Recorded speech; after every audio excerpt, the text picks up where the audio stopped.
that comprise of the Business 4.0 framework. We have embracing mass personalization, creating exponential value, leveraging ecosystems, and embracing risk. I'll talk about each of these pillars and behaviors in my subsequent slides in the next few minutes. Let me very quickly talk about Business 4.0 itself as a definition, because we talked about the various industrial revolutions starting from Industry 1.0 to Industry 4.0. In 2017, TCS developed a thought leadership framework called Business 4.0 to help companies harness the power of digital technologies to drive their growth and transformation agenda. So coming to these various tenets of Business 4.0, I would like to move on and take each of these pillars and behaviors separately. Before that, I just wanted to give a very quick introduction about where these numbers are coming from. TCS had actually commissioned Longitude, which is a thought leadership firm that is part of the Financial Times Group, to survey around 1,200 odd senior executives around the globe to understand the extent to which firms across industries and regions have adopted the behavior of Business 4.0, the benefits that they have seen so far, and the challenges they are facing in their transformation journey. So the results of that inquiry are going to be encapsulated into my presentation throughout. You would see that. So talking about intelligence, what is intelligence? Today, we are having plethora of data around us. And as all of us would agree, data is only as good as the insights it can provide. And in fact, insights would be only as good as the decision-making they can aid in. So in the past decade, the volume of data made available has increased exponentially. And I think now is the time to leverage on that data. And artificial intelligence does exactly that. It works by providing capabilities of predictive analytics, prescriptive analytics, and what have you. If you think about it, one of the examples I talk about is Netflix. If someone tells me that they have not been touched by artificial intelligence in today's world, I would be surprised, because artificial intelligence is in fact all around us. Netflix that I was talking about, if you watch one movie on it, it starts suggesting you movies of same genre as your next viewing options. So yeah, I mean, that's like everywhere. Three sectors which are leading the adoption of artificial intelligence are insurance, 48%, banking at 44%, and travel and hospitality at 40%. That does not necessarily mean that everybody is as efficient in utilizing artificial intelligence, but in terms of adoption, that's what our numbers look like. One of the examples I can think of, again, because we talked about insurance industry, is a project that was done in one of my engagements by the name, the project was by the name First Notice of Loss. So the insurance organization had implemented this predictive analytics project where they were able to very quickly do a decision-making on whether a car after an accident is a total loss or if it can be repaired. Earlier, when such an accident would happen, the customers, their customers, insurance organizations' customers would have to go to the adjusters, and they would take days together to arrive at a decision whether this was a total loss or whether it could be repaired. But with this project, they were able to bring down the decision time to hours and even minutes. So that was a huge success for the insurance company. Not only it was able to save costs for itself, for the organization itself, but also there was a great customer experience as a result of the project. So that's about the artificial intelligence. Next is the cloud. I think cloud, we talk about cloud all the time these days. Cloud, it's in fact quickly becoming the building block of all digital capabilities as we all understand it. We are nowadays, we are moving the entire data into the cloud as it is secure, scalable, and easily accessible. If you think about it, the benefits of cloud are umpteen. It improves ability to analyze data. It improves your security, reduces operating costs, in fact, capital expenditure to a great extent, and its ability to update existing products and services quickly is it's marvelous. One of the things I can also talk about clouds is the availability, and sometimes the downtime is actually not there really. It's I know of hyperscalers who are offering 99.95% of SLA and availability time for their services. So that's very, very good. Reliability is another one, and disaster recovery is there as well. The idea is that the technology should never become a limiting factor in doing business efficiently. So yeah, I can tell that cloud adoption across leaders, early adopters, and followers is significantly high. In fact, cloud is one of those pillars which is the most adopted. You can see leaders are at 74% in terms of adoption, and followers are not that behind with 62%. So definitely one of those more popular ones in the overall business 4.0 pillars. Next is the automation opportunity. I would say automation increases the speed of our work with less human intervention. It acts as a game changer for the business as everything is getting automated in the present day. It is very important to automate the things wherever we can. And I'm not talking about just automation of the redundant activities, but also some intelligent automation, which means capabilities to really automate things which add more value. And I can talk about an example where we did some work with Creatio as our partner for our customer in the insurance space. And that had enhanced user experience humongously. It was so cool. Basically, what was happening was the insurance customer had implemented their non-financial data, which was policy, customer, and case communication as part of cloud-based Creatio products.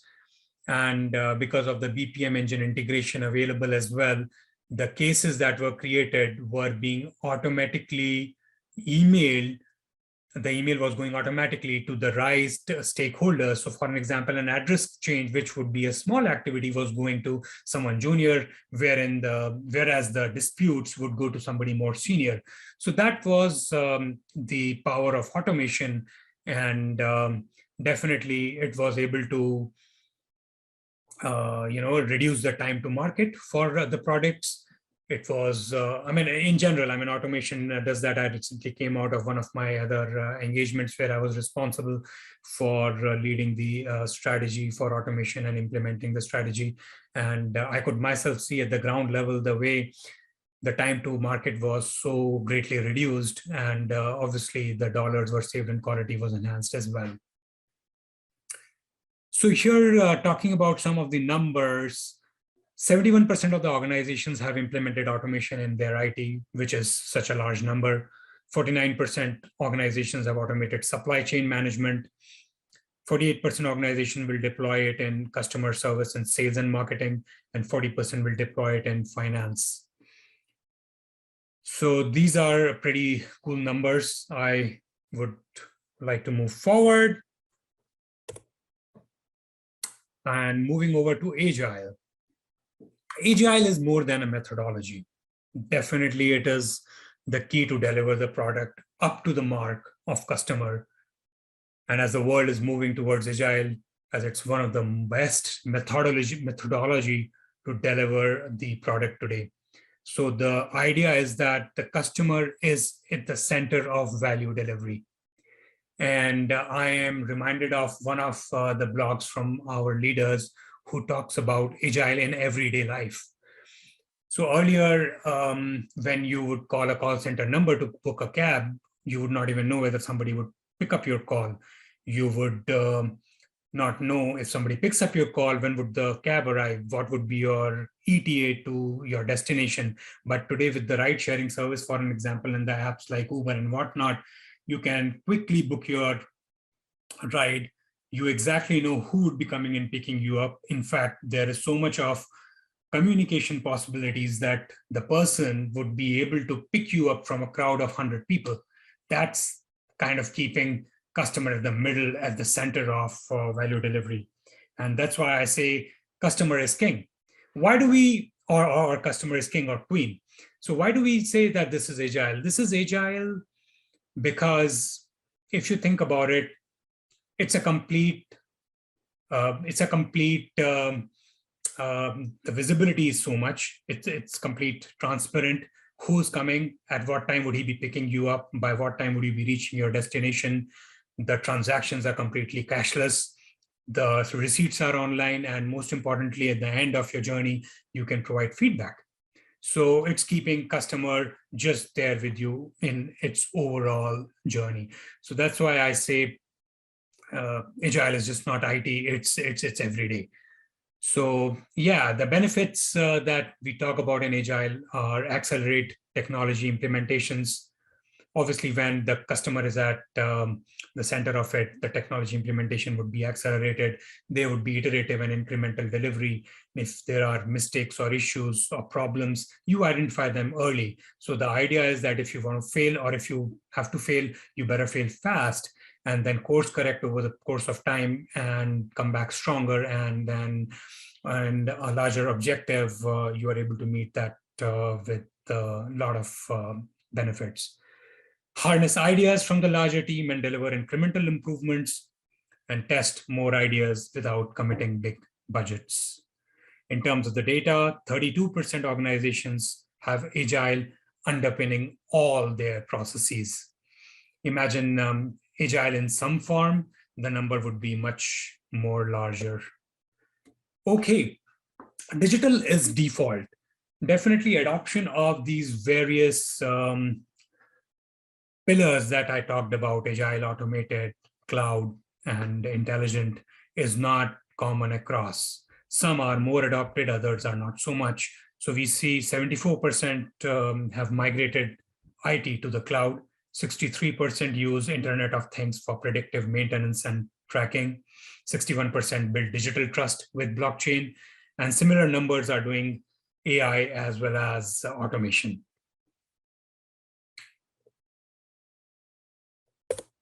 Okay, I think it's time to move over to behaviors of our Business 4.0 framework. The very first one would be driving mass personalization. I think gone are the days when we would do mass production. The time is now of mass personalization. And what I mean when I say that is that the personalization is at an individual level, and in fact, at a transaction of that individual's level, and it is at scale. So earlier I gave an example of Netflix. Personalization is at an individual level. You can see there. Similarly, Spotify or YouTube, you see one video, you hear a song, and you are bombarded with a plethora of songs and videos that you may like. That's the kind of personalization which is happening today in today's world.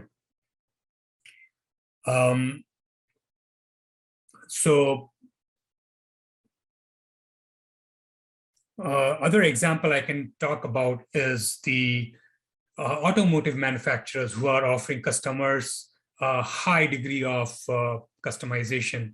They are giving them the ability to tailor the cars they're purchasing to a very high degree. For example, many have harnessed technologies such as cloud and mobile applications to enable consumers to browse vehicle configuration online and build their ideal car, from the engine specification right up to the upholstery and accessories. So that's the power of mass personalization. In terms of the data, how business are gauging customer preference. The most obvious one is the analysis of the past purchases, which is happening 63% of the times. And they are also analyzing pre-purchase browsing behavior, which is happening 41% of the times. The benefits the companies are getting with all of this is experienced higher customer profitability, which 60% of the respondents experienced, and 59% saw an increase in customer transaction values. So I already touched upon the example from the original equipment manufacturers in the automobile space, where they are giving you the flexibility to customize your cars and at scale. Next one is creation of the exponential value.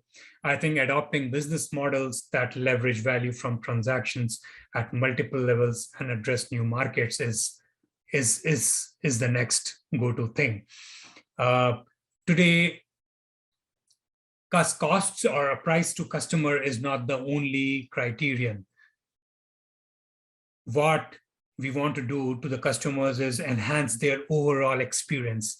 And that is about the exponential value that is being unlocked for the customers. And consider another example where a brick and mortar retailer partnering with the e-tailers to offer its store as a pickup point for online shopping. And thereby it is increasing the footfall of the customers at its physical location. Insurers, another example, they have augmented their core revenue streams from premiums with revenue generated from car maintenance, health monitoring, and other complementary services. They have just not remained limited to the older premium models alone. So in terms of the numbers, organizations have gained from the exponential value business model in the following ways. 64% were able to target a wider range of customers, 54% experienced higher profitability, 31% gained a competitive advantage. One of the examples that really stood out was this one, where PostNord expanded its portfolio to set up a standardized approach where companies can now buy warehouse space along with supplementary services that the warehouse offers. It's essentially warehousing as a service kind of a concept. Now, smaller e-commerce firms, they are creating huge economy. I mean, they're using those smaller e-commerce firms, the warehouses creating huge economies of scale while leveraging their existing space and architecture. Leveraging ecosystem, I think collaboration is now going beyond the supply chain and networks. That is now the key to innovation. Businesses are increasingly collaborating with multiple partners. So auto manufacturers, for an example, they partner on digital platforms with consumer electronic producers, entertainment firms, telecom companies, and other services providers to support connected car offerings. I gave this example earlier as well. So definitely leveraging of partners is a big behavior that is being exhibited by our business 4.0 early adopters. How organizations are leveraging ecosystems. 54% collaborate to create new products and services. 46% are accessing gig economy to boost skill base. And then 37% are doing more inorganic acquisitions. And that's how they are leveraging ecosystems.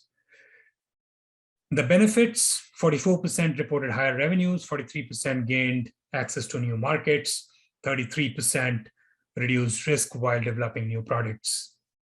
Great example, Japan Airlines. I mean, Japan Airlines, they partnered with 70 different companies to provide services such as accommodation and shopping. So flying does not remain as an isolated experience. Now it's an end-to-end stitched experience, from flying to accommodation to shopping to what have you. Embracing risks. The ability to fail fast reduces the magnitude of risk and contains its impact. I touched upon it earlier a little bit. Here, I would like to just say one more thing, that while risk is one of the more talked about topics, it's still not imbibed as deeply into the ecosystem as rest of the behaviors of Business 4.0 framework. And I think it's obvious because of not only the psychological barriers around, say, status quo bias. We want things to remain the same that we've experienced them historically. Or for an example, our loss aversion bias, where we are afraid of losing out on things. But hey, if you see these disruptors who are coming from behind and disrupting the business and moving ahead and creating a complete new product segment, for an example, they are all imbibing and embracing risks, and in the process, they are getting their results. So that's another behavior which is a big part of Business 4.0 framework. The organization's appetite for risk, 9% adapt continuously to market conditions, whereas 38% work to 3-year cycles with finite resources. So, yep, benefits companies have seen so far: 61% improved productivity, 48% expanded markets and customer base, 42% lowered fixed centralized costs. One of the examples is the government agency and the Mississippi Department of Employment Security. They actually migrated their unemployment insurance system to the cloud. And by doing so, they eased the apprehension around data security and set a precedent for other states. So yeah, I briefly touched upon those disruptors. There's much more to talk about in that area. There is red ocean and the blue ocean strategies that is pretty close to my heart, but maybe for some other day. Moving on, all pillars are not equal. Again, 78% of the people, which is more than 3/4 of our respondents, are imbibing and embracing mass personalization, whereas only 1/3 have embraced the risks. So yeah, adoption is not consistent across. Still, people are coming of age, but I would say the future is not far where these various behaviors would be more embraced, and definitely we will see better business outcomes. 90% organizations have begun their Business 4.0 journey. A staggering number to consider. I wanted to include this slide here. Leading on performance. Leaders demonstrate and anticipate stronger revenue growth than followers. It was quite staggering to see the gap between the leaders and the followers, where actually the leaders, 60% of the leaders were able to predict and were expecting 10% growth in the next 3 years, versus only 22% of the followers who were able to predict and expect similar kind of a growth in a similar time period. So this definitely talks about a lot of benefits that we are seeing for the leaders who are embracing the behaviors of Business 4.0 framework. Leaders are much more likely to boost customer profitability from personalization and increase revenue through ecosystem play. Far more agile than followers, they are likely to launch new products and update existing ones faster.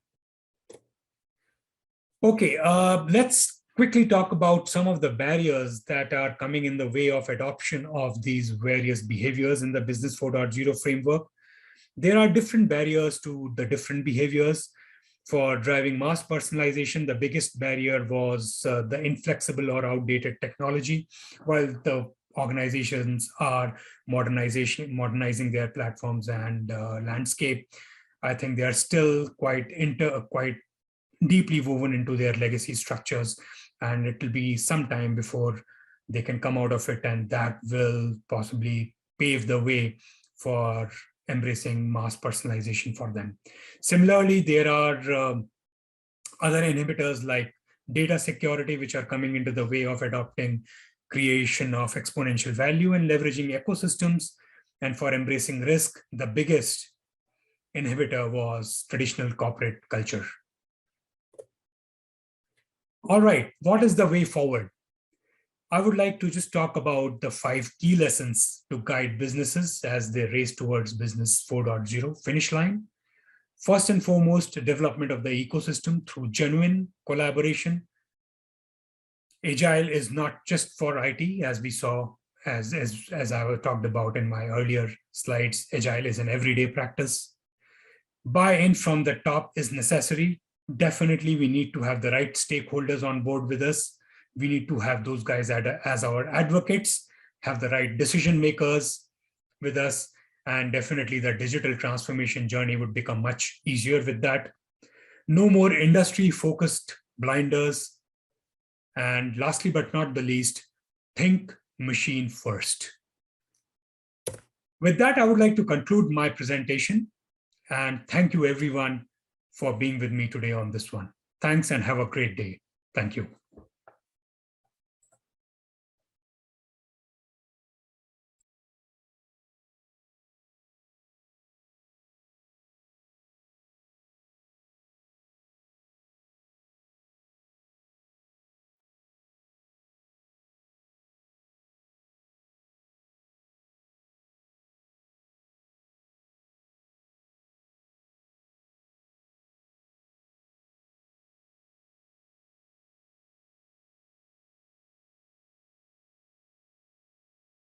Hey, welcome back, everyone.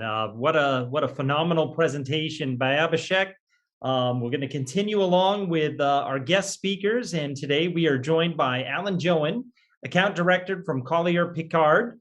And today, Alan will be sharing with us how a no-code CRM platform can help improve customer experience. So it's wonderful, wonderful to be joined by Alan again, and I will turn it over to you, sir.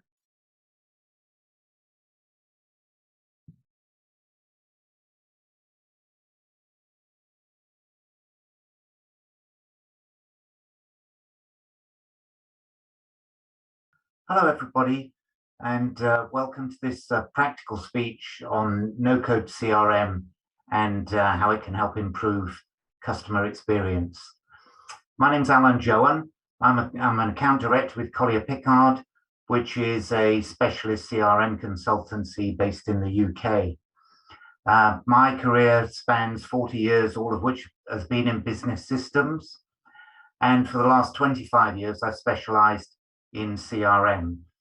During that time, I've been a CRM consultant, a bag-carrying salesman. I was Collier Pickard's marketing director for an 8-year period. And during this time, we've always focused on working with best-of-breed technology, best-of-breed systems, and delivering customer success as our primary goal in the way we go about our customer relationships.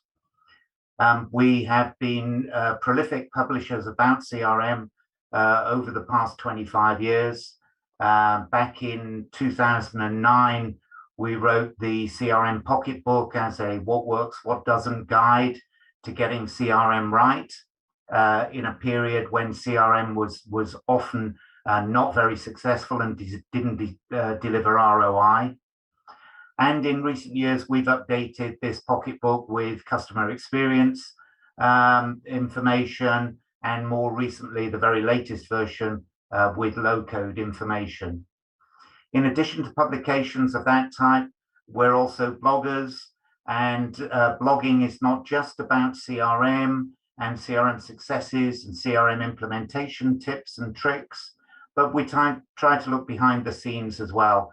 And following a session that I spent at Manchester Metropolitan University's Department of Applied Psychology, we wrote a piece about the psychology of user adoption in CRM that sits behind any successful CRM implementation. So let's get into the theme of this practical speech. And as you can see from the title at the top of the screen there are 3 key words in this in the content of my session today. CRM, obviously, but no code and customer experience are the things that we need to link together and focus on during this session. But let's start with CRM. There is a constant evolution in CRM. During my period of time working with this technology, it's morphed from being just a system which was geared for salespeople and sales forecasting into one that handled customer service and support tickets, into marketing automation. It adopted workflow tools, which have become the basis of low-code, no-code technology today. It's morphed into business intelligence and full open API structures for integration with data that's held elsewhere in e-commerce systems, in ERP systems, in financial accounting. So CRM is a technology that's established, it's mature, and traditionally CRM has always had three attributes in the way that you went about it, and they were data, data, and data. The idea of having good quality data in a CRM system was the tenet behind being able to target what you were doing in marketing, to be able to target the right opportunities to focus on in your selling efforts, to target the best ways to handle customer service cases and process tickets efficiently. So targeting, analysis, and constantly trying to improve based on data-driven insights is the traditional home of a CRM system within any business. And if you get that right, you potentially achieve three things. You can improve the speed with which you do things and reduce the error rates that are occurring by eliminating human error from processes. As a result of that, you can hopefully increase your revenues and drive down costs, make the organization more profitable, and thereby enabling growth in organic growth or opening new markets, new products at a time when you've driven down the risk of growing in those ways, given that everything you're doing is data-driven with the insights that come from good quality data. Now, within the no-code environment, data and adding new data to your system is an important asset of CRM. Some of the very early systems that were on the market 20 years ago required data changes to be handled by a technologist. If you wanted to add some new fields to improve insight, improve your analysis capabilities, you had to go to your techie and get the system changed, tested, and then deployed. And of course, that world has changed. And one of the advantages of low-code systems became evident to everybody when GDPR became a piece and data privacy rules had to change. So CRM systems were forced to change rather dramatically, both the data and the processes that were behind how that data was used. So no-code CRM in terms of data management and handling data change has been a feature of CRM for a very long time. And Creatio is a good example of a CRM system where users, providing they have the right level of access and authority within their user profile, they can add data fields and display them in the UI of the system, and therefore encourage people to adopt that using that data in new ways. However, the aspect of no code on processes was not always a part of traditional CRM, and that became apparent to many organizations when COVID hit and the pandemic forced working from home, distributed use of data, distributed use of processes, and it became apparent that just expecting people to know how to use data properly and how to get the most out of it in terms of delivering good customer service was not necessarily going to happen inherently. So working from home changed things for lots of organizations. Many organizations didn't have the opportunity to move there very quickly. They had to make some wholesale changes in the way they went about delivering work from home technology support.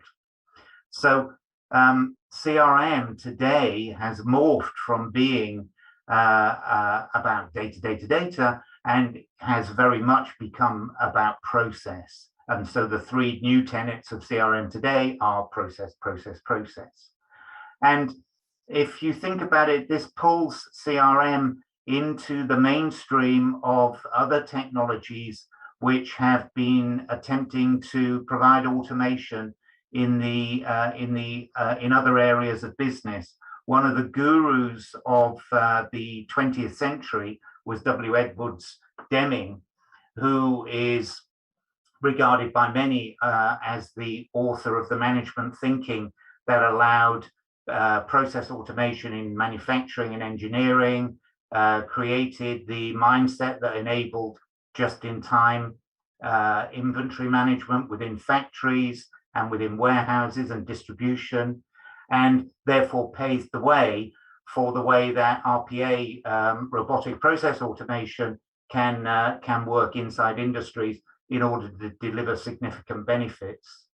I'll refer back to Deming later on, but his view that process is king is one that now needs to come into this speech, where so far we've talked a little bit about CRM and a little bit about no code, and now it's time to focus on customer experience. Now, if you've not really focused on this aspect of the way you run your business from a technology point of view, you might ask the question, well, okay, where do I start? And the answer is, it's not just about technology. If you think just about technology and what you can do with customer interaction, you potentially end up with annoyance. I don't know how many of you have the same experience that I do, but with online ordering these days, once the order has been dispatched to a courier firm, I will get an email and a text to tell me they have my goods. I'll get an email and a text, an SMS message to tell me that it's been dispatched. I'll get an email and an SMS message to tell me it'll be delivered between 10 a.m. and 12 noon. I'll get an email and a text message to tell me it's been delivered, which of course I already know. And then I'll get both an email and an SMS message to ask me what I thought of the level of service that I'd received. And of course, the answer to that is I'm really annoyed, because I've been bombarded where people have just used technology because they can, without thinking of the customer experience and the impact on the person whose inbox and SMS message box is being inundated by this tsunami of repetitive information. So if it's not just tech, what is it? And the answer is that it's about design thinking. You need to make sure that the design of your customer experience is something that's absolutely relevant to the customer, which might vary across different segments of your customer world. And for many people, the start point is to actually create a voice of the customer program in the first place and find out where your start point is. What are you doing well? What are you not doing well? Where could you make improvements? Where could you capitalize on things that you do well, maybe even better than your competition? So as a CRM consultancy, we like to use acronyms as a way of abbreviating methodologies that keep reminding you the salient points of what you're about to do. And SLICE is an acronym that we use in Collier Pickard for design thinking around advising people on the whole customer experience program that they're trying to implement from a CRM platform. And the acronym SLICE breaks out like this. Obviously, we want CRM to be successful, and pundits, not just experts at Collier Pickard and at Creatio, other people will tell you that requires clear leadership. And I'll come back to that point in a few minutes. The I in SLICE relates to image. It's not correct to have brand values which say one thing in your reputation world, in your PR world, and yet have your employees doing different things. So capturing customer feedback and employee alignment to those brand values, to the image that you have, are important parts of planning the methodology that you're going to implement within CRM to create effectiveness in your customer experience, and to make it easy for people and pleasurable for people to do business with you. Now, if that's the case, we need to adopt the same position that other people adopt. Here's a quote from LinkedIn: put the customer at the heart of everything that you do. The same ethos applies in Amazon and in other global, massively successful companies, including Creatio, I might add, who put the buyer at the heart of everything that they do. And the customer success program that runs within Creatio is second to none. My strong message from this short session today is that, yes, you need to put the customer at the heart of everything that you do, but you also need to put your staff at the heart of everything you do. And the reason is that your staff have implicit knowledge. There's implicit knowledge within your employee teams. They have intuition. They deal with customers and they exercise judgment. They derive their own insights from their experience, their knowledge, their intuition. And my experience of teams right throughout the many business sectors that I've worked in during my career is that people tend not to keep this to themselves.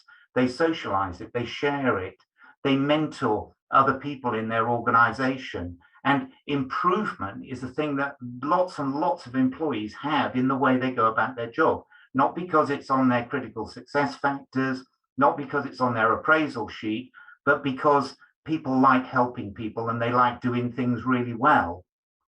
So the employee implicit knowledge in delivering good customer experience, good customer service, and continually improving the way you do things is something that's ethereal at the moment for many organizations. And what no-code technology brings is the opportunity to capture this implicit knowledge and to codify it in a way that it becomes repeatable and reusable. Now, you might say, why is it important to capture and codify this employee knowledge? I've got people who do it, so why do I need to augment it in the way that you've described? And the answer to the why question is that we live in a world of extreme skill shortages, where acquiring new talent into your business is very expensive.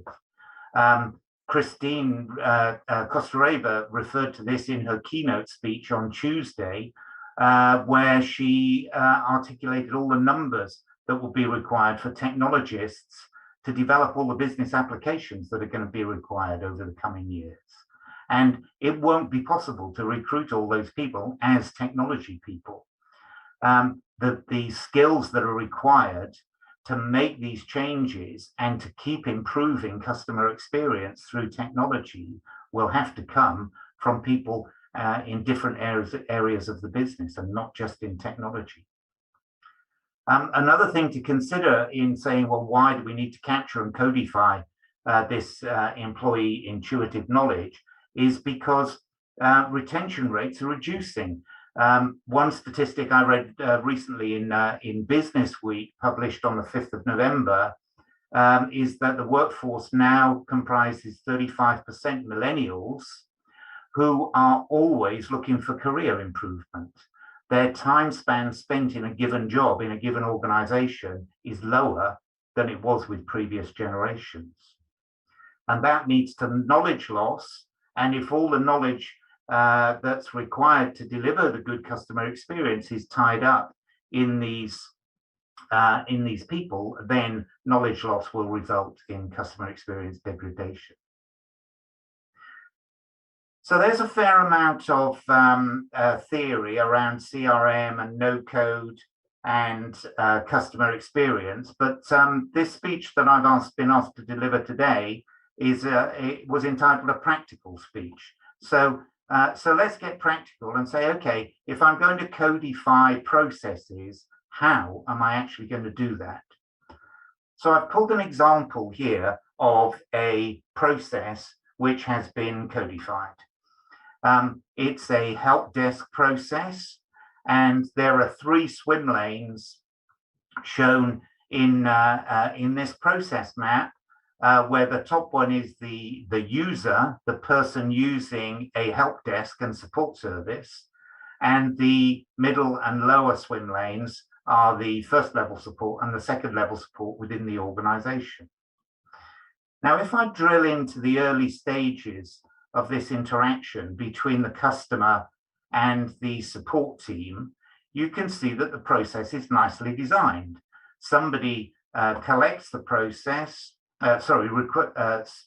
collects the request and determines whether it can be handled by level 1 support or whether it needs to be escalated to level 2.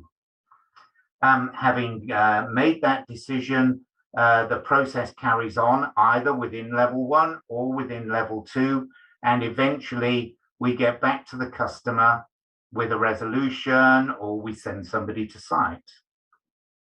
Now, if you really drill into what's happening in the user swim lane here at the top of this diagram and drill right into it, there's a void between the customer making the new request and the case being resolved. Now, during resolution of this case, a lot of work will be going on, and the customer's not being made aware of that. Would it make sense to say, I can improve the customer experience by letting the customer know, the user know, when things are going well and when they're going slowly? So I could introduce a decision point in here at, say, 1 hour. And if my resolution takes less than an hour, I can follow the old paths and send the notification of the resolution and then go back to the user and check that the case is resolved to their satisfaction. However, if we've been more than an hour, I have the option to follow the no route and actually call the user and get their acknowledgement that the delay is happening for good reason, and then carry on resolving the case. And now I've introduced a step into the process here, which without doubt improves the customer experience. They're no longer left in a black hole, unaware of whether their support request is being handled or not. And codification of this process also gives you the opportunity to formalize service level agreements and to map that codification to some kind of quality management system, such as ISO 9001. So now my successful CRM in the past, which was always data, can now be successful CRM because it hasn't lost that attribute, but it's got this focus of process. And no-code process design, as you saw in the illustration that I just ran through with the process map, which, by the way, took me maybe 3 or 4 minutes to design and codify in that way. It's put the power in the hands of the employee. It's enabling us to capture their knowledge and to create repeatable processes. These can then be tested for their effectiveness. They can be augmented by tech skills if necessary, but now the demand on tech skills has been reduced to a fraction of what it was if they had to design the whole process from scratch. And now my technical people and the management team can provide the mentoring and governance to the employees who have this power, who we've given this power to within the organization. And that means that there's a leadership issue going on here.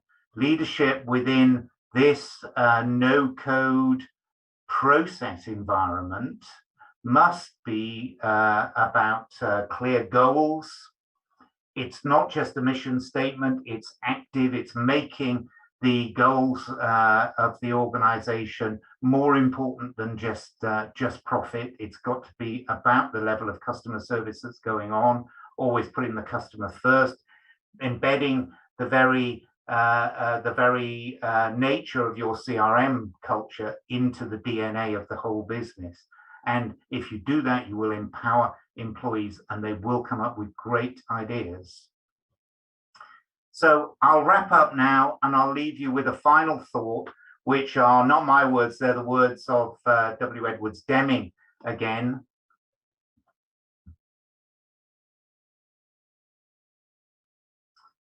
This is the challenge to leadership of any organization. If you want to take real advantage of the no-code revolution, make sure that you understand what it can deliver and that you create an environment where your employees can be inspired and help you transform your business world.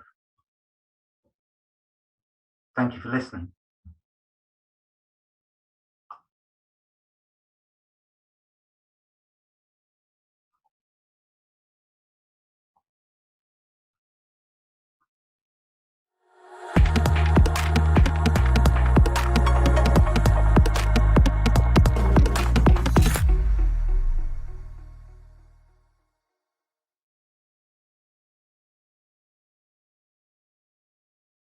All right. Well, great presentation from Alan. Just another wonderful example of how to accelerate your digital processes. Excellent. That brings us to our next session, fireside chat between our very own Andy Zambito, Chief Sales Officer for the Americas, and Butch Knowlton, Executive Vice President and Chief Information Officer for Ringler Associates. They look like they could be brothers, folks. So Andy, I'll turn it over to you, and looking forward to this chat. Welcome, and thank you so much for joining us today. I'm Andy Zambito. I'm the Chief Sales Officer at Creatio for the Americas, and I'll be your host for today's interview. And I'm super pleased to be joined today by Butch Knowlton, who's the Executive Vice President and Chief Information Officer at Ringler, responsible for both setting and overseeing the IT strategy and defining how Ringler manages information across the organization. Thank you so much for joining today, Butch. Hey, Andy, great to be here. Yeah, as a senior strategist and IT architect, you're enabling Ringler to do some amazing things in the future. But I'd love for you to just take a moment and explain for our audience a little bit more about Ringler, because it has a long and storied history. Yeah, so Ringler is the largest and the oldest structured settlement organization in the country. So we have multiple offices across the country, and we're made up of individual entrepreneurial offices who mediate and broker with settlements with plaintiff and defense attorneys, mediators, claims organizations. They work with judges to mediate those settlements. And so our moniker is everybody wins, because we don't necessarily represent one side or the other. We're there to make sure that an individual who needs to have support from a settlement perspective and income for life is made as whole as they can be at the end of the day. Oh, that's actually amazing. I love that motto, everyone wins. Are there some particular additional things that you're doing to kind of fulfill on that mission, how you help both kind of customers and partners succeed? Yeah, so what we typically do is we work with the life companies. We work again with plaintiff and defense attorneys and individual claims organizations, as well as third-party administrators. And we work with all of them to try to come up with the right solution for those settlements. And so some of the things that we do to enable that business through technologies is really through integration. So whether it is an API that we run between business-to-business organizations so that we're able to exchange data. We spend a lot of time helping organizations understand what their data looks like, what their experience has been with Ringler, to help them continue to make data-driven decisions organizationally. Oh, that sounds amazing. Well, so you've hit on obviously one of the primary topics for everyone of digital transformation, and you're clearly on the path. What's your particular approach to leading a digital transformation? Well, what we typically do is we'll take a look at current, stereotypically, right? Current state, future state, where we are in that continuum, and then what are the things that we need to do to execute to be able to get there. So first is, do we want to go into the cloud? Do we want to go hybrid? Where are we in that spectrum of capability? And then, how far along do we want to go? And how much money do we want to invest, and how fast do we go? How quickly do we want to accelerate that project? And so that's typically how we'll address it. I read an interesting article that you were featured in recently, and you used a term I hadn't heard before, that you were in the curve of the digital transformation. What did you mean by that? Well, typically when you're driving on a road, at least in a back road where it's fairly curvy, you know how you go into the curve and you slow down a little bit, and then as you come out of the curve, you begin to accelerate.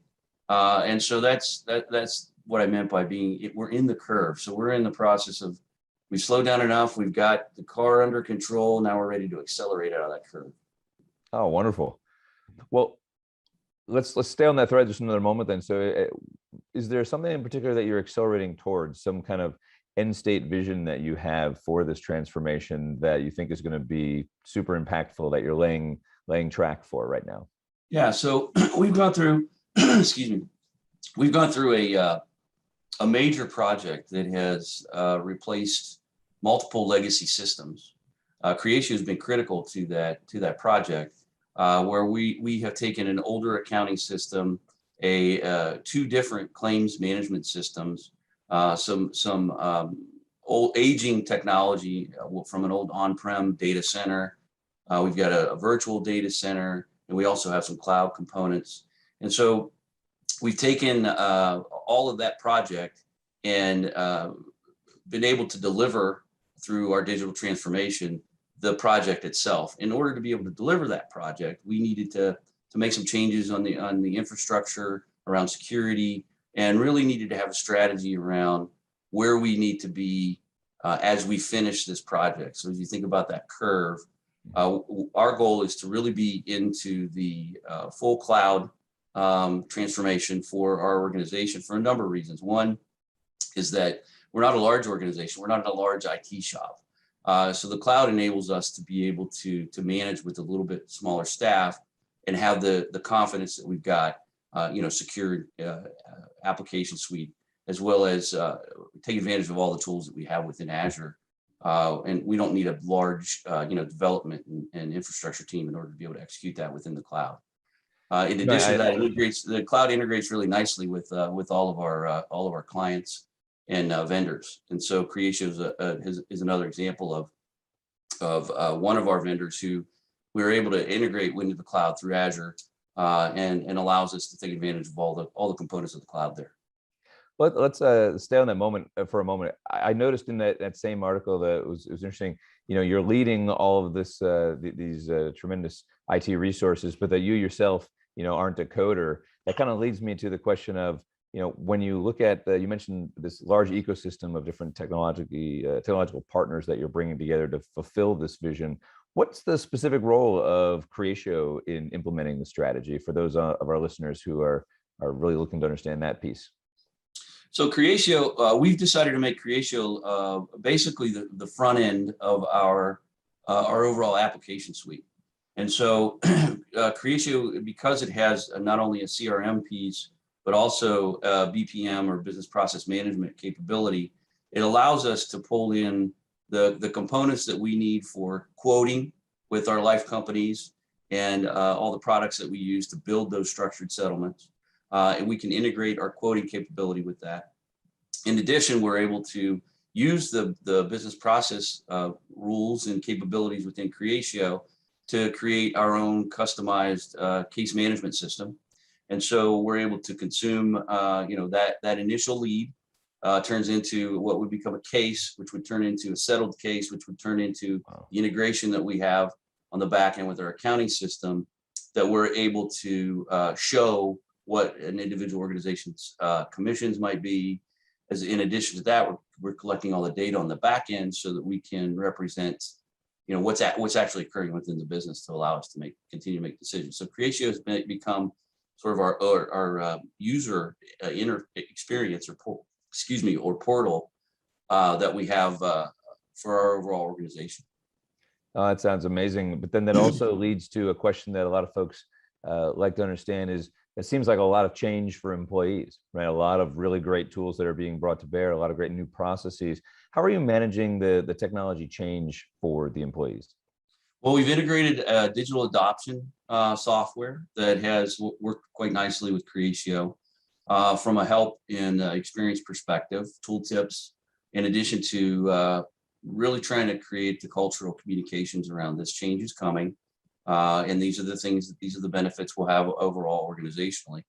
And we're replacing multiple applications so that an individual experience now becomes interacting with one system or one experience versus 5 different places to go, or that kind of thing. And so I think that while change can be difficult, especially for some of our organization who's had the same tools for quite some time, I think that the benefit long term, they'll begin to see that really quickly. But lots of communication, lots of training, lots of help within the tool tips, within the applications, and focus on understanding the changes is coming and always fun. Well, absolutely. Well, and I think for a lot of employees, oftentimes the movement from some of those hard manual processes that you talked about through the new workflows is kind of that encouragement towards the adoption. Can we speak a little bit more about that? Maybe some of the workflows that you built using the kind of low code, no code tools, or in general, specifically how low code's helped you achieve some of your company goals?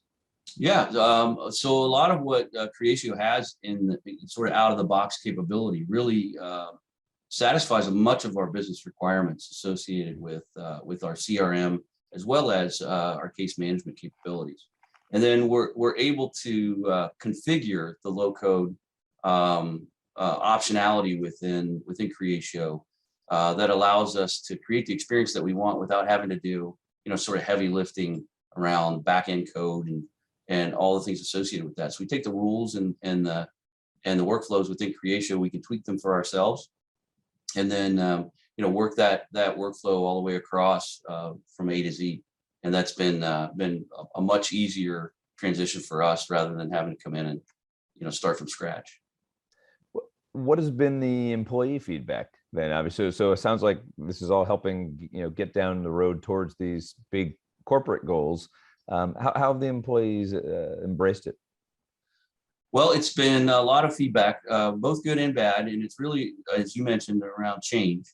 But when it comes to the experience within the application itself, it's been very good. It's intuitive, lots of heavy-handed tool tips and other things, knowing in anticipation of the challenges that folks are going to have around change. But the feedback's been great. The workflows run nicely. The interaction with the application is intuitive. Everything seems to flow nicely. One of the concerns that we had as we rolled it out was around performance of the application and how it would do within the cloud. And everything seems to have been implemented quite well. And so we are not experiencing right now, knock on wood, any experience around negative performance. Oh, amazing. Well, there's always a question that I like to ask when we get towards the end of these, is that now if you were to go back and be at the beginning of your transformation journey again, is there anything that you would do differently? Well, I joined the organization partway through the project, and so I was not able to be one of the guys that was selecting Creatio or any of that. One of the things that I might do differently is to help our business understand how important it is to have good analytics at the very beginning, to elicit the requirements that you have, and to manage the scope for the implementation. I would certainly encourage folks to take as much out of the box capabilities that Creatio or any other application has and implement that first, and then begin to customize that experience. One of the challenges we've had in implementing it is just managing the business and how much scope they wanted to have as they began to get excited about the capabilities as we showed them. So our own internal organization lacked the discipline necessary to be able to implement it and then grow it. And so as we have implemented it, it's been a lot bigger project than we had planned for, but quite a success.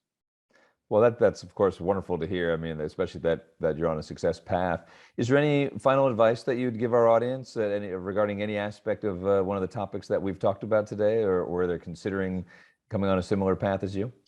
Well, I just would want to point out that anytime if you're customer engaged with Creatio, anytime that you're running into a roadblock or having a challenge or not able to figure out a problem, Creatio has been fantastic for us to work with regard to providing resources, providing solutions, focusing on the implementation, focusing on us as a customer.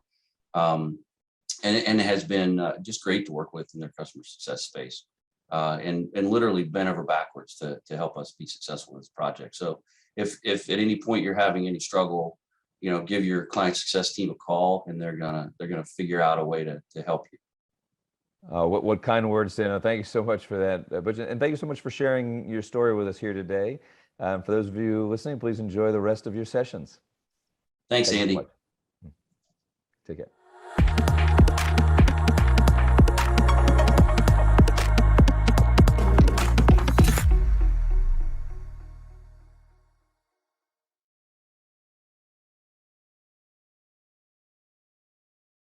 Excellent, excellent. Another great discussion. Thank you, Butch. Thank you, Andy.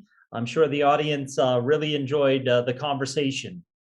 Next up on our agenda, we have a great demonstration from one of our senior enterprise solutions managers, Nandish Madapati. Nandish is going to be walking through a step-by-step guide to implementing efficient workflows for business services. I'll turn it over to you, Nandish. Hello, everyone. I'm going to give you a quick overview of the demo where we're going to walk through a sales process and convert that into a project delivery and walk you through a step-by-step guidelines of implementing those efficient workflows.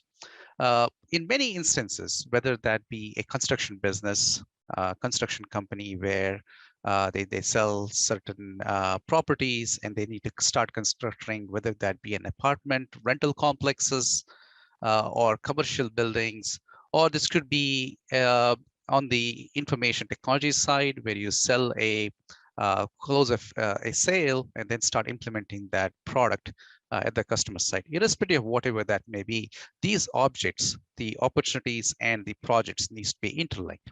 And it's not only needs to be interlinked, but also it needs to be such a way that some of those standard functionalities, some of those standard tasks that needs to happen pretty much with every single project must be automatically created and auto-assigned to the right project team. So there is very less friction between as the handoff goes from the sales team into the project team. So in the next couple of minutes, I'm going to walk you through how we can do those kinds of workflows inside of Creatio. Now, what you're noticing is an opportunity funnel all the way from planning stage to closed one. I've taken an example of a construction company, so they could be working with commercial buildings. In this case, as an Apex Solutions. Apex Solutions in this case is looking to open up a new branch location at a particular site. In this case, Route 225, and they're soliciting for various contractors to come in and start building, identifying the site, getting the necessary approvals, and so on and so forth. So we're going to kick off from the opportunity side. As many of you already know, opportunity details could indicate additional details about what the project is all about, who from internal company is responsible to deliver that project, and who from the customer side is responsible for either a decision maker or influencer, and what kind of matrices or metrics that is influential for them as they make that decision. So from a planning perspective, obviously we need to start looking at the budget and making sure the budget is all possible, and then start scouting for possible locations. And this is particularly important in various countries because there could be environmental impacts, there could be inheritance issues. When you buy property, you find out that the property may have a lien, or it could be claimed by another party. So you want to get a clean title on those properties. So you need to choose those site locations extremely careful. So once you do all of those things and then capture those kinds of workflows, as you can see, the next best actions is provided. Then before we kick off the actual project, in this case, we're going to go through the necessary approvals, right?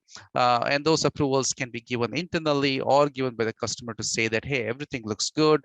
Sometimes this may also come in as a process where the approvals may come from the town where the property is actually located. So now you can see that from the opportunity funnel, we have gone to the planning stage. We have identified the site locations. We have got the necessary approval processes, and then we're in the process of kicking off a new project. Now, if you scroll down a little bit, you'll also identify that we're looking at the site development. So this is all about developing new buildings or new properties. And the category can also be a new building. Sometimes they may also want to do some remodeling on the construction side or convert from one business into the other business, or maybe this is all about closing that property. So therefore, they need to do the opposite of kicking off a new project, right? So then when you go into the project side of the house, you will now notice that a brand new project automatically has been kicked in. So without me doing anything significant, as the necessary workflow gone into the stages that is where the project needs to be kicked off, it has accumulated information. So the opportunity name is branch locations for Apex Solutions, Route 25, and you can see that the brand new project has automatically been created with the current start date, and also assign that to the person who is responsible for kicking in this project.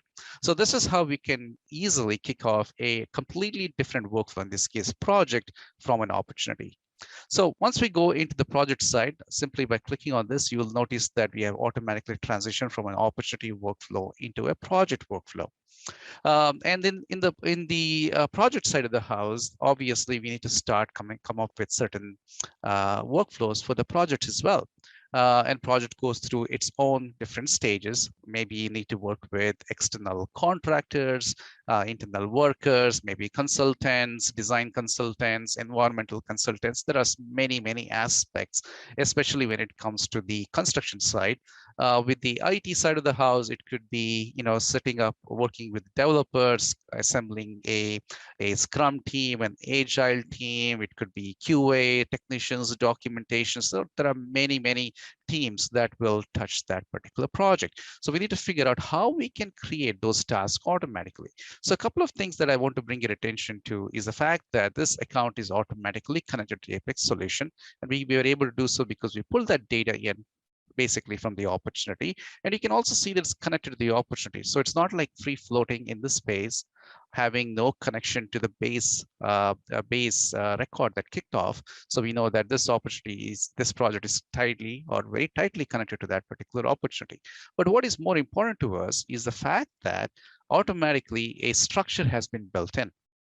And not only built in as a single workflow, but actually as a series of tasks. So you can see that even though we are in, if you go into the in progress stage and start working on them and then go into the site sourcing, you will now see that site sourcing actually has a couple of tasks underneath that. It's not a single task. It's actually accumulation of completely 4 task that needs to be done in sequence, and upon completion of getting all the necessary permits, only then the site scouting process is marked as complete, because we cannot mark this as complete until we do all of these things in sequence, and that's typically what happens in a day-to-day experience. So what happens is, in this case, you'll also notice that the owners are also different, right? So 2 of them goes into John Best, 1 of them happens to go to another individual, Alexander Wilson, which is just to do the environmental study, because typically the environmental study is kicked off to an external partner or external vendor, or maybe even to the town or the city or a district, wherever those environmental department is located. So let's kick off and start visiting the location. It also has a workflow. So let's assume that all of the possible locations has been completed, and Alexander Wilson has marked that as a task. John Best in this case has marked as a task. We can say, when did we finish this task? Probably around the same time. And I'm going to visit the locations task has been completed. So now you will see that if I go into the structure side of the house, visit location task has been completed by a particular start and a date time, and then the task is now gone into pull site history. And also, you'll notice that these 2 are happening in parallel, which means that the history record and environmental study can be run simultaneously. But the applying for the permits can only be completed after these 2 tasks are completed. We cannot go into the permits until we get a clearance from the environmental department and from the title department. So upon completion of both of these, so you'll see that if I mark this as completed, click save, and then go back in here, you'll see that this is marked as completed, but the environmental study, this is still marked as planned, meaning I still cannot go there until the environmental department also gives me a go ahead of that task as well. So basically right now you will see that upon successful completion of these 3 tasks, only then the permit is allowed for me to continue on. So what I'm showing you in here is the ability to sequentially go from an opportunity record into a project record, automatically scan out the standard workflows that must be executed by the team. And once they're executed by the team, then there also needs to be a logic to say that, hey, there needs to be a hierarchy of how these tasks are completed. Now that all of these tasks are completed, then I can go ahead and start getting the permits. And then once the permit has been completed, then what it will do is it will give me the rest of the tasks. So now that site scouting has been marked as completed, now the remainder of the task is automatically done, where I can start working with the electricians to pull the wiring. I can start going to the lumber yards and start doing some woodworking. I can go and start procuring paint supplies and work with my interior decorators to figure out what kind of drawing should I need and so on and so forth. So basically, you can see that there is a very clear structure of how these projects must be done in a sequential manner so that there is a very disciplined team that is working on this project implementation. Now, the question comes, obviously, is this very complex to create, right? So first things first is I want to show you how did we go from an opportunity record into the project planning record, right? So the way this was done was by using the DCM process. You can see the type is site development, and there are other brands in here. So the site development side, as if you recall from a DCM, which is the unstructured business process, there are multiple tasks that it made me go through and also get the necessary approvals from the particular team. But when I go into the site project planning task, this is where I was able to kick off a brand new project. So simply by opening up this particular record, you will come into this record where I read the opportunity, and then I add a new project. And based upon what those projects are, whether they are new projects or remodel or conversion or closure, whatever that may be, I have the ability to use the studio to create workflows. And not only that, you'll notice that this is simply yellow with not a lot of tasks in there, because what we have taken advantage of is a sub process. We know that these processes are very well defined, so I can simply record them one time and then reuse them in multiple business processes. So it's almost like creating a subroutine or a subprogram and simply call that over and over again. If you double click on that and open that up, it is now telling me that, if you recall, a site scouting process was created in here, which is very similar to what was done on the structure side. There's a site scouting. And the site scouting, there were visit locations was done. Once that process was completed, and only then I had 2 tasks that needs to be completed in sequence. And upon the successful completion of these 2 tasks, only then I was allowed to apply the permits for that town, right? And now you're probably wondering, well, what happened then? Once I finished this task, it then allowed me to say, go and start doing electrician's permits and lumberyard and so on and so forth. How did we get to those stages, right? So for that, what we are doing is we are taking advantage of the of the process library. So in the studio, where I can pretty much create any kinds of process libraries, one of the tasks that I've created in here is a site scouting completed process. So simply opening that up, it will tell you that whenever the project reaches a particular status, and those status are, the site scouting task has been marked as completed, then I am going to assign a series of tasks sequentially. So having to being able to build this modular way allows me to physically control the amount of workflows that is going to happen. So as soon as the site scouting process was completed over here, then the rest of this task was automatically added, and that was done by this. So I said that as soon as the site scouting process is completed here, then I'm going to read that project and start assigning additional tasks, which is to read the pull permits for the electrician, visiting a lumber yard, having it painted, and start working on the interior decorators, which is very much like what has been defined in here, from an electrician to pull permits, lumber yards, paint supplies, interior decorators, and so on and so forth. So this is how we were able to build a very quick workflows that would go from an opportunity stage, and from an opportunity stage, when the opportunity reaches a particular status, it automatically creates a new project, ties that project into that opportunity, like the way you saw in here, and then define a series of processes underneath that to say, this is how those workflows should be executed in sequence. And upon a particular status has been completed, then we kick off additional tasks. This is very helpful in situations where there is a very structured processes, whether that be a cloud implementations of an IT project, whether these are a construction projects, say where you're working with franchisee buildings, maybe where everything is very almost like a cookie cutter, if you will, where what works for one will also work for the second and for third. And now you're using that knowledge to start building workflows and processes that will pretty much be in line with what those workflows needs to be. So this is a very simple example of those kinds of examples.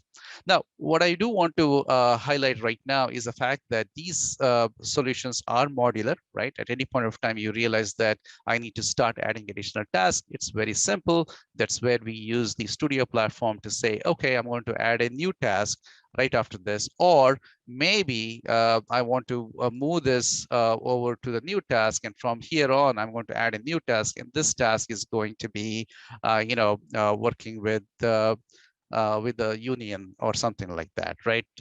Something around that. It's that easy for you to start modifying those workflows on the fly. And not only that, it also helps you to create different versions of that. So what do I mean by that? So for example, in phase one, you realize that you've been missing some things, or maybe there was a bottleneck in this workflow. Then you can create a new versions of that. Just what I did was add a new task in here, or a new record, and then I can save that as a newer version, and that will be saved in here. Simply by double clicking, you'll see that there is a base version of 0. If I save this as a newer version, that will become version 1, and then continue to monitor how efficient is that workflow. And if it is not that efficient, you can always revert back. You can always delete them, or you can simply go back to the previous stage, simply delete them, you go back to your previous stage and start using that again. So this enables you to control the efficiencies of those workflows very easily, all using drag and drop functionalities. And of course, if you want to call into an external applications through the REST or SOAP APIs, potentially for your construction project, maybe you might work with Primavera or some other projects. It's very easy to connect with that. You can also take advantage of the machine learning model. So if you already have ML model built inside of Creatio, you could call that and use that to make some predictions and update your project deadline and so on and so forth. So in summary, this was a very quick outline of a demo where I walked you through an opportunity record. Once the opportunity reached a particular stage, it kicked off a project. Project in turn had a multiple statuses. And from a statuses, upon the successful completion of the main set of tasks, then we initiated a series of tasks. This is the cascading of workflows. So with that, let me go ahead and I see certain questions in the chat. Let me go ahead and take a couple of them. So the first question is, can no-code solutions be used together with CRM, BPM, or RPA? If so, how does it work? That's actually a great question. So what I'm showing you, obviously, is the CRM portion, right? So this is where an opportunity record has been created. And that opportunity record in turn creates a project record, which tends not to be on the CRM side. And of course, it doesn't have to be project. It can be any kind of custom object. If you recall, Creatio has unlimited custom objects, so you can create unlimited number of custom objects for yourself. It could be timesheet, it could be, budget approvals, whatever that may be. So basically, you're using the framework of Creatio, which gives you these native objects. Use those framework of using Studio to create any kind of workflows, and they all come together. So you're seeing the intersection of CRM, in this case, opportunities, with an object like project, using the business process workflows, either through the unstructured business process like the DCM, or through a structured process like the way you're seeing in a studio platform. So that's basically all it is. And then as far as RPA is concerned, if you recall, I talked about using a web services. So if you're using UiPath or Automation Anywhere or Blue Prism, whatever that may be, you can simply connect, simply call that the web service call, as the case may be, and then update your data into an external application. So that's how everything would come together. The next question is how do I contact if I really want to have absolute knowledge on this, and where do I start from? Well, the great way to start this is simply by going to our website. There is academy.creatio.com. If you simply go there, we have extensive documentations about, from a user perspective, talking about platform basic, no code customizations, PPM tools, pretty much administration as well. And if you want to go on the developer side of the house, there are also development tools talking about integrations, front end, back end development as well. And of course, if you want to build any marketplace applications, you can do that as well. Another great way, of course, is if you go into the main page, there is also very shortly, there'll also be a chatbot that shows up. Feel free to open that up and reach out to us. And somebody from Creatio sales team will reach out to you shortly and connect with someone like me, and we can have a valued conversation surrounding that. All right, so I just wanted, this pretty much summarizes the demo that I wanted to show, and also answer a couple of questions. I hope this was valuable for you, and I look forward to having further conversations down the line. Thank you so much.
I can see you guys better. There we go.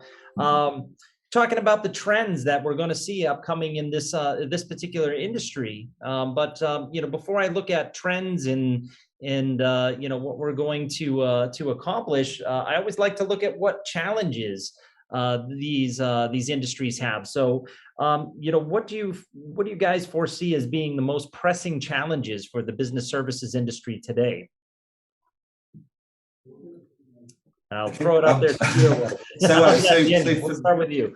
Yeah, no problem. Yeah, so for me, it's I guess it's still getting people to actually engage in conversations. It's getting in front of people, talking to people. I still think we're in this interim. People think it's post-COVID, but it's kind of not. We're just hopefully coming out the back end of it. And I feel that still within services, actually getting in front of people and talking to people about the future of their business in various areas is still some things that certain businesses are not currently looking at. So just getting people to open up and look to the future rather than coping with the current is definitely something outside of software and etc. is something that's going to have to work better over the next 12 months. Mm-hmm. Yeah, that's a great point, Daniel. And Julian, what are your thoughts? What are you seeing with your customers as you're talking to them? What are their biggest challenges? The biggest challenges which we see in a different ways currently. One of them, of course, is with this COVID situation is we lose the ability to talk in person. And this is really, even for us, even for our customers, it makes our life difficult. What I'm facing, for example, is online is fine, you schedule something and so on. But if you're offline, even with employees or with customers, you can catch some minutes, discuss something, solve something, and so on. But with online, all is somehow fixed, let's say, in portions of 50 minutes or 30 minutes. And then you have 5 minutes where you do almost nothing. Okay, you can read something, but you cannot solve things because this personal relation and personal contact is lost. This is something which I see really as a big deal in this COVID situation. Yeah, I agree. And I think that lends itself to Daniel's point as well, right? It's, the communication and how do we communicate and how do we create those business relationships in this digital environment that we're moving towards. And to your point, Daniel, hopefully we're coming out the other end of it, and we're moving more towards a normal engagement model. However, I think that because we've been able to remain productive throughout this as well, I think that we'll probably see some sort of hybrid engagement going forward. And when I'm talking to customers and it's a great way for them to control costs, control internal resources. I think that one of the biggest challenges that I'm seeing is control and compliance with all of these digital engagement channels that we have now with customers. How do you stay on top of compliance? How do you ensure that those engagements are gonna stay within your control? So it'll be interesting to see how that pans out in the next few months. So we know that with the pandemic, to your point, Julian, it really shifted the way that people had to do business, right? So it's particularly in business services. You move to a kind of work from anywhere model, customer experience, digital customer experience, digital employee experience as well, right? Employees had to learn how to work remotely. So we know that those were the trends that have been affecting us over the last almost 2 years now. What do you see as trends that are going to be impacting us as we move forward, from this, good or bad? And, how can business service organizations, stay ahead of that and also, maybe take advantage of trends that are going forward? What are you guys seeing? And from my perspective, as businesses are sort of settling down into a new way of working in a sort of a soon-to-be post-COVID kind of environment, what we're seeing is that people are being affected by almost a stealth AI function. You look at software like TikTok, for example, and it's driving very specific content related to those consumers of that actual application directly to them, and it's always constantly learning, it's always evolving. So for me, it just seems to be full of golf. So lots of golf things on TikTok, because it's already learned. I don't have to tell it anything; it knows what I'm interested in. And I think that as AI becomes more and more prevalent in applications, from the business sort of processes side and the business services, being able to deliver business services that don't require as much configuration, and through obviously with the low code, no code kind of scenario, we can deliver that a lot quicker. But actually having applications and having the business itself learn automatically what people are after, what information they're after, and not have to have them go hunting for it. So actually seeing things be much more data driven. For example, logging into an account system, I would log in and I want to see maybe my profit and loss. I want to see my sales for the month. Whereas someone else logging in might want to see the amount of invoices or the amount of bills we've got in the system. We shouldn't have to tell it that that's what I want to see. The fact that I'm looking at that more often should automatically drill that content straight onto my screen in a way that the sort of B2C consumer applications do at the moment. Mm-hmm. Yeah, I would agree. Julian, what are your thoughts on that as well? I think, data-driven is a huge trend, right? We have to leverage all of this data that we're collecting. Now, how do we make it actionable? Yeah, I have to agree with Daniel that the AI will help in this situation.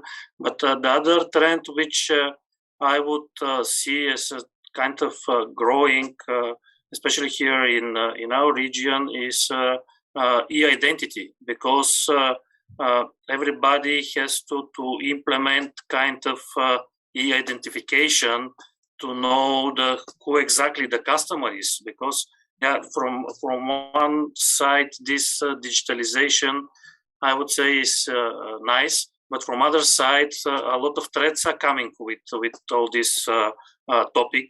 And one of the solutions, for example, to know how to deal with the customer or with the person in front of you, because now we have our cameras switched on, but I'm participating in a lot of meetings where the camera are not switched on.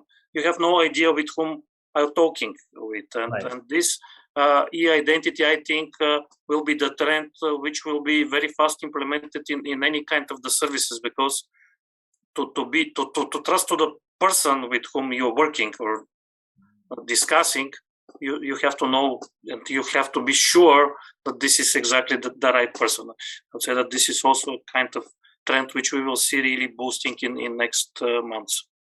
That's a great point, actually. That's already starting to emerge in the banking industry, for example, where bankers are working remotely more often, being able to identify them as the person that's doing that particular trade on the stock markets, whatever they're working in, is a very key point at the moment. Something that's definitely going to expand out into the sort of more B2B market, definitely. Yeah. There's a lot to think about, right?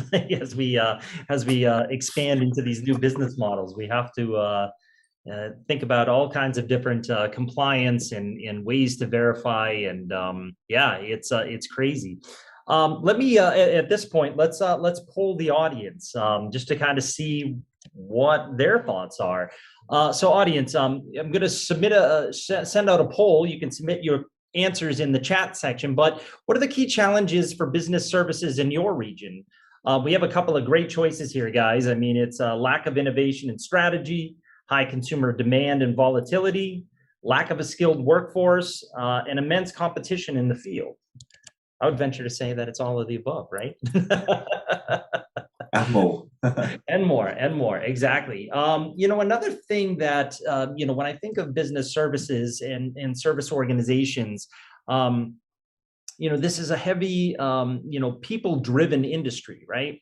And when we think of, the employee experience and also, challenges with, recruitment and retaining, talent in the services industry, that's always something that has to be on top of mind for these organizations as well. We know that we have to empower employees. Employees, they come on board, they stay on board because they feel empowered.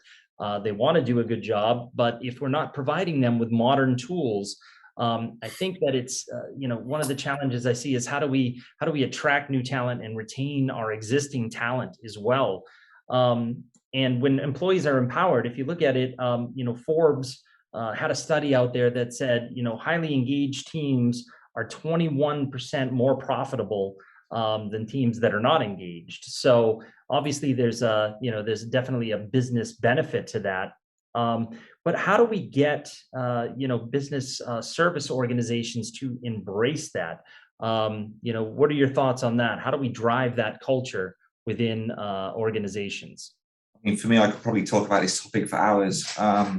But if I pick up maybe one or two key points, I see the no code, low code, the AI, and all of this kind of stuff that's coming out and people are using a lot more at the moment.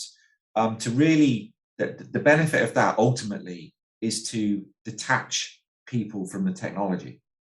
It's to make sure that the people are doing the job that they're employed to do, such as going out and talking to customers, or fixing something on site, or doing whatever it is within that industry that's generating the actual revenue.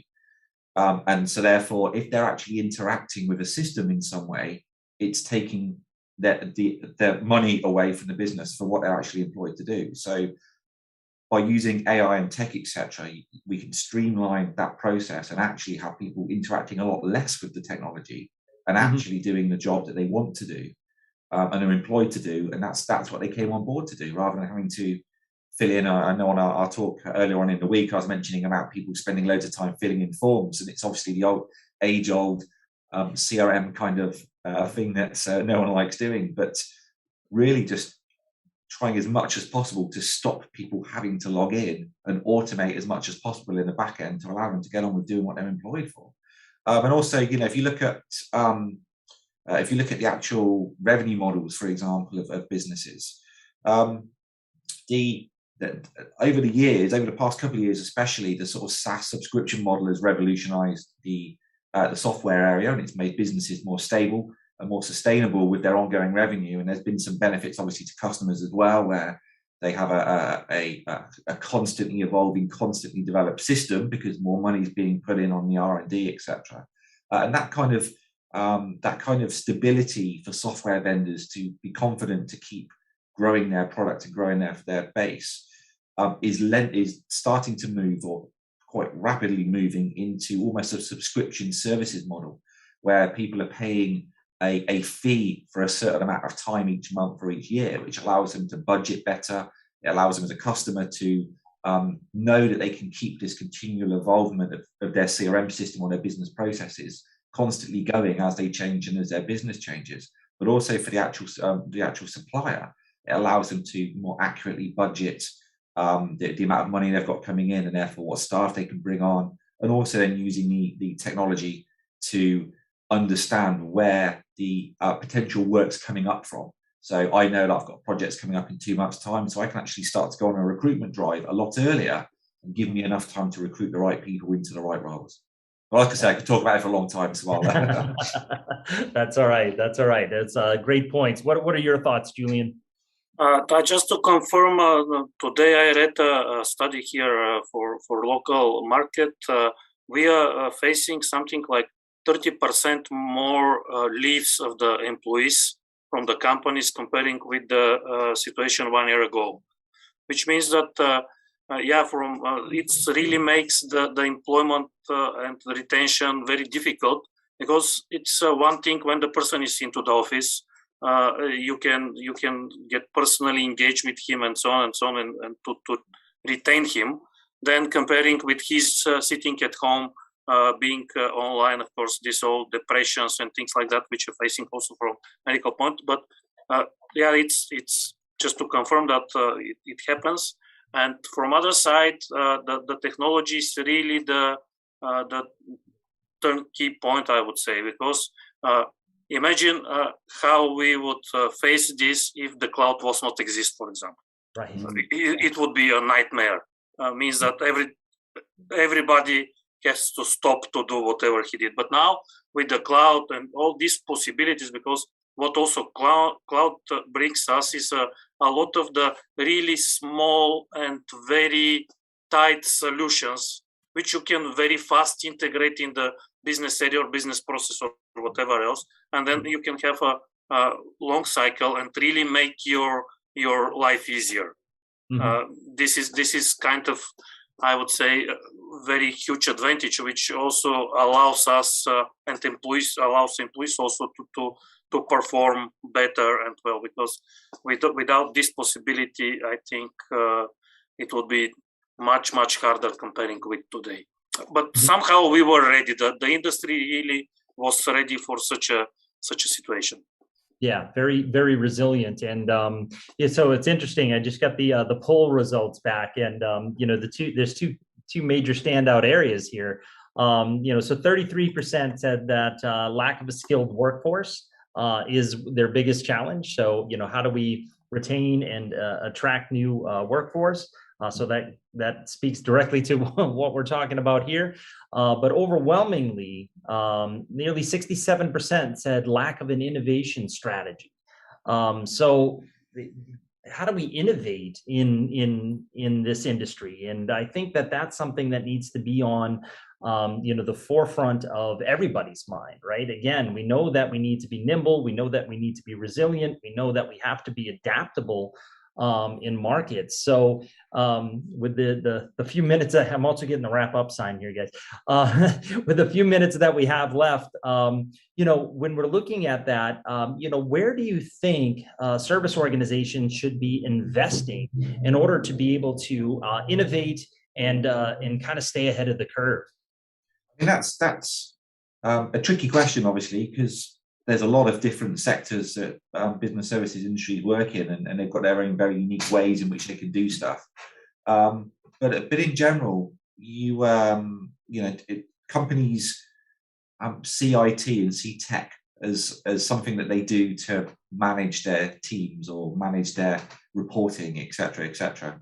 They need to embrace that technology and cement it in the core of their business and put a lot of effort into using the technology that they're investing in to actually help drive whatever process they see as the best next steps for their business.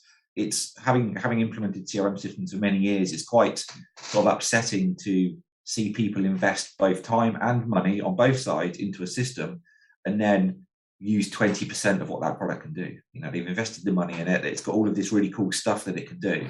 And they're all really, traditionally what a lot of companies do is they use it to put some companies and addresses and some notes in and a couple of documents. Taking that technology that they're investing in, looking at all this really good AI stuff and user-driven process kind of interactions that they can do now, and using that to drive forwards and automate their processes in their business that they've always wanted to, or they can see that they're going to benefit them. Great point. Great point. Julian. I would say that, yeah, from my point of view, it depends because each business is different. But what, from my point of view, should be the key driver where exactly to invest is where I will get the highest speed, I would say. It could be AI or RPA or low code, no code, but something which will bring me ability to be faster, to deliver faster, and to be also flexible. This is, from my point of view, the main driver for decision, speed. Yeah, absolutely. Well, this has been a fascinating discussion, guys, and I think, yeah, the key messages are this, right? If we're looking to the future, we have to be adaptable. We have to leverage the data that we're collecting, use data-driven insights to make better decisioning going forward. Automation, right? The more we can automate, the better, the better off we're going to be, the more efficient we're going to be. And, it's a great path to the future, right? Because we understand that there's going to be multiple disruptors. Things are going to happen, competition, different things. But if we're able to stay out ahead of that, usually good things happen. All right. Well, Julie and Daniel, it has been a pleasure. I'd like to thank you both for joining us.